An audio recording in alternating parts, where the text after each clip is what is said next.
ಈಗ ಕೆಲವರು ಯೋಜನೆನ ಕೈ ಬಿಡಿ ಅಂತ, ಕೆಲವರು ಯೋಜನೆನ ಮಾಡಿ ನಮಗೆ ಭಾಳ ದಿವಸಗಳಿಂದ ಇರ್ತಕ್ಕಂಥ ಆತಂಕವನ್ನು ನಿವಾರಣೆ ಮಾಡಿ ಅಂತ.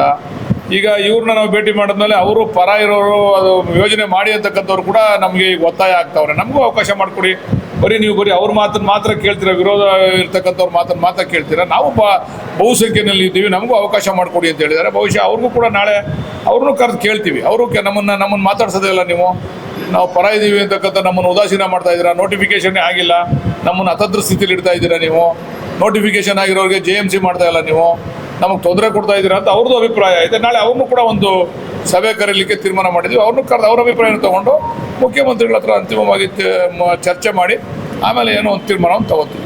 ಇಲ್ಲ, ಅವರು ಮನವಿ ಮಾಡಿದ್ದಾರೆ, ಬಟ್ ಪ್ರೊಸೀಜರ್ ನಿಲ್ಸಕ್ಕೆ ಬರಲ್ಲ. ಕಾರಣ ಏನಂದರೆ ನೋಡಿ, ಈಗ ಫೈನಲ್ ನೋಟಿಫಿಕೇಷನ್ ಆಗ್ಬಿಟ್ಟದೆ. ಫೈನಲ್ ನೋಟಿಫಿಕೇಷನ್ ಆದಮೇಲೆ ಅವರು ಅದನ್ನು ಡಿನೋಟಿಫೈ ಮಾಡ್ಲಿಕ್ಕೆ ಆಗಲ್ಲ, ಸಾಧ್ಯ ಇಲ್ಲ.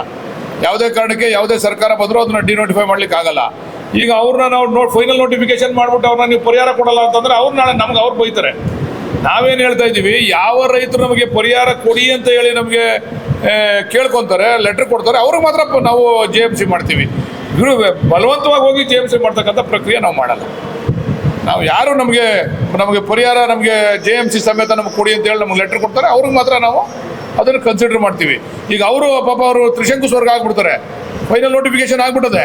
ನಾಳೆ ಮರ ಮುಗಿಟು ಏನಾರು ಒಂದು ಸ್ವಲ್ಪ ಹೆಚ್ಚು ಕಡಿಮೆ ಆದರೆ ನಾಳೆ ಮರಗಳೇ ಇರಲ್ಲ ಅಂದ್ಕೊಂಡು, ಏನಾರು ಹೆಚ್ಚು ಕಡಿಮೆ ಆಯಿತು, ಒಣಗೋಯ್ತು, ಮಳೆ ಇಲ್ಲ, ಅವರು ಫೈನಲ್ ನೋಟಿಫಿಕೇಶನ್ ಆದ್ಮೇಲೆ ವ್ಯವಸಾಯ ಬಿಟ್ಬಿಡ್ತಾರೆ ಅಂದ್ಕೊಳ್ಳಿ.